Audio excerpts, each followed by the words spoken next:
नमस्कार प्यारे बच्चों, हम पढ़ रहे हैं आपकी पाठ्यपुस्तक भूगोल का पाठ नंबर 4 जिसका नाम है कृषि। आज हम जानेंगे कृषि तंत्र होता क्या है।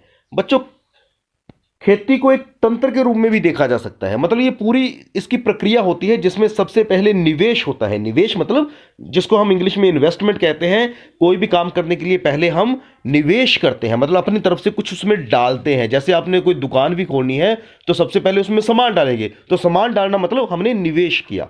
तो वैसे ही अगर आपने कृषि करनी है तो आपको निवेश करना पड़ेगा। क्या? बीज, उर्वरक, मशीनरी, श्रमिक। श्रम मतलब मेहनत डालनी पड़ेगी उसमें। तो ये मेहनत क्या हुई? हमारा निवेश हुआ। बीज, उर्वरक और मशीनरी सारी क्या हुई? हमारा निवेश हुआ। इसके बाद हम जुताई करते हैं, बुआई करते हैं, सिंचाई, निराई, कटाई। ये कुछ संक्रियाएं हैं। संक्रियाएं होती हैं मतलब प्रोसेस, प्रक्रिया। हमने निवेश तो कर लिया, बीज भी बो दिए, उर्वरक भी डाल दिए, परंतु समय समय पर सिंचाई, निराई, कटाई ये सारा करना पड़ेगा। और उसके बाद तंत्र के निर्गतों के अंतर्गत निर्गत हुआ आउटकम, मतलब बाद में हमें क्या मिला, आउटपुट क्या मिली, बाद में हमने क्या प्राप्त किया। हमने बीज बोया था, प्राप्त क्या किया? हमने फसल, ऊन, डेयरी, कुक्कुट उत्पाद, मतलब ये जो मुर्गी पालन करते हैं, तो वहां से हमें वो उत्पाद मिलता है बाद में। तो अब आप समझे कि पूरे तंत्र में 3 क्रियाएं हो गई। इसको इस चित्र के माध्यम से भी समझेंगे। ये देखिए, सबसे पहले निवेश, मशीनरी, बीज, रसायन, ये सारा हमारा हो गया निवेश। प्रक्रम, प्रक्रिया में आ गया जी, जुताई, बुआई, छिड़काव, सिंचाई, जो भी गतिविधियां हैं वो ये हमने काम किया। उसके बाद निर्गत मतलब हमें जो फसल मिली, जो हमें उत्पाद मिला। तो ये पूरा कृषि तंत्र हो गया। बच्चों, अब कृषि के प्रकार हम पढ़ेंगे। कृषि विभिन्न तरीकों से की जाती है। भौगोलिक दशाओं, उत्पाद की मांग, श्रम और प्रौद्योगिकी के स्तर के आधार पर कृषि 2 मुख्य प्रकार से वर्गीकृत की जा सकती है। मतलब उसकी भौगोलिक दशाएं क्या है हमारे इलाके की, उसके अनुसार कृषि होती है। श्रम कितना है, उत्पाद की मांग कितनी है। तो एक होती है निर्वाह कृषि, एक होती है वाणिज्यिक कृषि। निर्वाह कृषि होती है जिससे हम अपने परिवार का लालन पालन करते हैं, मतलब गुजारा करते हैं। निर्वाह का मतलब होता है गुजारा। वाणिज्यिक होती है जब हम व्यापार के लिए कोई फसल बोते हैं। तो इसको थोड़ा विस्तार से समझेंगे। सबसे पहले निर्वाह कृषि। इस प्रकार की कृषि कृषक परिवार की आवश्यकताओं को पूरा करने के लिए की जाती है। पारंपरिक रूप से कम उपज प्राप्त करने के लिए करने के लिए निम्न स्तरीय प्रौद्योगिकी और पारिवारिक श्रम का उपयोग किया जाता है। मतलब ये पारंपरिक रूप से की जाती है, उसमें परिवार ही श्रम करता है और कोई बड़ी ज्यादा प्रौद्योगिकी प्रयोग नहीं की जाती है। गहन निर्वाह कृषि, इसको भी आगे वर्गीकृत किया है गहन निर्वाह कृषि में और आदिम निर्वाह कृषि में। बच्चों, गहन निर्वाह कृषि में किसान एक छोटे भूखंड पर साधारण औजारों और अधिक श्रम से खेती करता है। अधिक धूप वाले दिनों से युक्त जलवायु और उर्वर मृदा वाले खेत में एक वर्ष में एक से अधिक फसलें उगाई जाती हैं। चावल मुख्य फसल होती है। अन्य फसलों में गेहूं, मक्का, दलहन और तिलहन शामिल है। गहन निर्वाह कृषि दक्षिण पूर्वी और पूर्वी एशिया के सघन जनसंख्या वाले मानसूनी प्रदेशों में प्रचलित है। या आप देखते होंगे कि इस तरह की कृषि कि साल में एक मुख्य फसल लेनी है, बाकी 2 फसलें और ले लेनी है, 1-2 फसलें और ले लेनी है साथ में। और इसमें परिवार के सदस्य ही अधिकतर काम करते हैं। आदिम निर्वाह कृषि में स्थानांतरी कृषि और चलवासी पशुचारण शामिल है। मतलब स्थानांतरी कृषि, एक जगह पे कृषि की, कुछ समय के बाद उस इलाके को छोड़ दिया, नया इलाका साफ कर लिया और वहां पर कृषि कर ली। तो ये आप देख पा रहे होंगे कि इस तरह की कृषि हमारे गांव में भी प्रचलित है और आज भी प्रचलित है। स्थानांतरित कृषि के बारे में पढ़ेंगे। अब स्थानांतरित कृषि क्या होती है जो हमने इसमें पढ़ा आदिम निर्वाह कृषि में। बच्चों, स्थानांतरित कृषि यह होती है कि वृक्षों को काटकर या जलाकर भूखंड को साफ किया जाता है, तब राख को मृदा में मिलाया जाता है तथा मक्का, रतालू, आलू, कसावा जैसी फसलों को उगाया जाता है।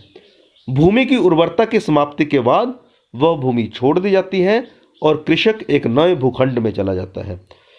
स्थानांतरित कृषि को कर्तन व दहन कृषि के रूप में भी जाना जाता है। कर्तन मतलब काटा, दहन मतलब जलाया। तो बच्चों उत्तर पूर्व भारत में इसे झूम खेती कहते हैं, मैक्सिको में मिल्पा, ब्राजील में रोका, मलेशिया में लदांग। मतलब अनेक हिस्सों में इस तरह की कृषि होती है। स्थानांतरी, नाम से पता चल रहा है, स्थानांतरी मतलब स्थान का परिवर्तन कर लिया, स्थानांतरण कर लिया। ठीक है, तो आगे चलते हैं। चलवासी पशुचारण, ये सहारा के अर्ध शुष्क और शुष्क प्रदेशों में, मध्य एशिया और भारत के कुछ ऐसे भागों में, राजस्थान और जम्मू कश्मीर में प्रचलित है। इसमें क्या करते हैं, कृषि में पशुचारक अपने पशुओं के साथ चारे और पानी के लिए एक स्थान से दूसरे स्थान पर जाते हैं। तो इस तरह हमारे हिमाचल में भी आपने देखा होगा कि जो लोग भेड़ें बकरियां पालते हैं और जब अपने इलाके में कहीं भोजन की कमी हो जाती है तो वे भी दूसरी जगह पे चलते हैं। ये पशुचारकों को उनके परिवार के लिए दूध, मांस, ऊन, खाल तथा अन्य उत्पाद उपलब्ध करवाते हैं। तो बच्चों हमने निर्वाह कृषि के अंतर्गत गहन निर्वाह कृषि, जिसमें लोग अपनी जमीन में साल में एक या उससे अधिक फसलें लेते हैं। दूसरा हमने ये पढ़ा आदिम निर्वाह कृषि, जिसमें स्थानांतरी कृषि और चलवासी पशुचारण पढ़ा। स्थानांतरी कृषि में एक स्थान पर कृषि की, कुछ समय के बाद छोड़ा और फिर आगे चले गए, जिसे झूम खेती भी कहते हैं। मिल्पा, रोका, लदांग, कर्तन व दहन, इस तरह के इसके नाम भी हैं अलग अलग जगहों पे।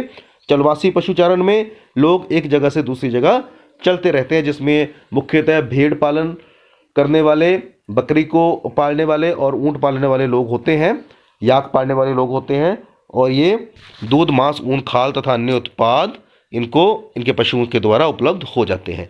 बच्चों आप पढ़ेंगे वाणिज्य कृषि, जो मैंने कहा कि बिजनेस पॉइंट ऑफ व्यू के हिसाब से, बिजनेस के हिसाब से वाणिज्य कृषि में फसल उत्पादन और पशुपालन बाजार में बिक्री हेतु किया जाता है। बाजार में बिक्री हेतु किया जाता है, चाहे वो पशुपालन है चाहे वो फसल उत्पादन है। तो इसमें अधिकतर कार्य मशीनों द्वारा होता है और इसमें अनाज कृषि, मिश्रित कृषि और रोपण कृषि शामिल है। वाणिज्य अनाज कृषि क्या होती है? अब बच्चों जब गेहूं और मक्का को बड़े लार्ज स्केल पे, बड़े ज़्यादा स्तर पर उगाया जाता है। अमेरिका, यूरोप, एशिया के शीतोष्ण घास के मैदान वाणिज्य अनाज कृषि के मुख्य क्षेत्र हैं। ये क्षेत्र सैकड़ों हेक्टेयर के बड़े फार्मों से युक्त विरल आबादी वाले क्षेत्र हैं। अत्यधिक ठंड वर्धन काल को बाधित करती है और केवल एक ही फसल उगाई जा सकती है। तो ये आपको बात की गई उत्तर अमेरिका, यूरोप और एशिया के शीतोष्ण घास मैदानों में इस तरह की वाणिज्य खेती बड़े लेवल पे होती है। मिश्रित कृषि, भूमि का उपयोग भोजन व चारे की फसलें उगाने, पशुधन पालन के लिए किया जाता है। यह यूरोप, पूर्वी संयुक्त राज्य अमेरिका, अर्जेंटीना, दक्षिण पूर्वी ऑस्ट्रेलिया, न्यूजीलैंड और दक्षिण अफ्रीका में प्रचलित है।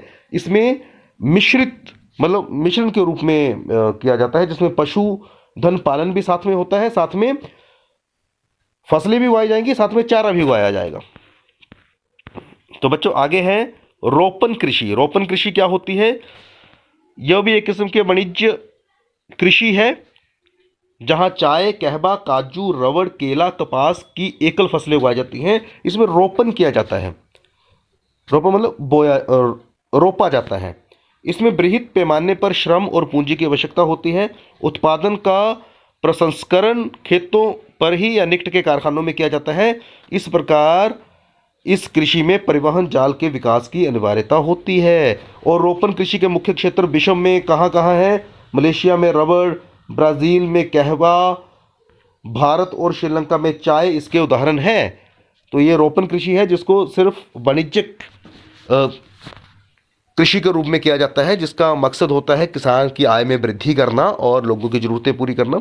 तो निर्वाह कृषि का जिसका मकसद था सिर्फ अपने परिवार की ज़रूरतें पूरी करना, परंतु वाणिज्य कृषि का मतलब है संसार की ज़रूरतों को पूरी करना और धन भी कमाना। तो बच्चों आज के लिए इतना ही। धन्यवाद। जय हिंद, जय हिमाचल।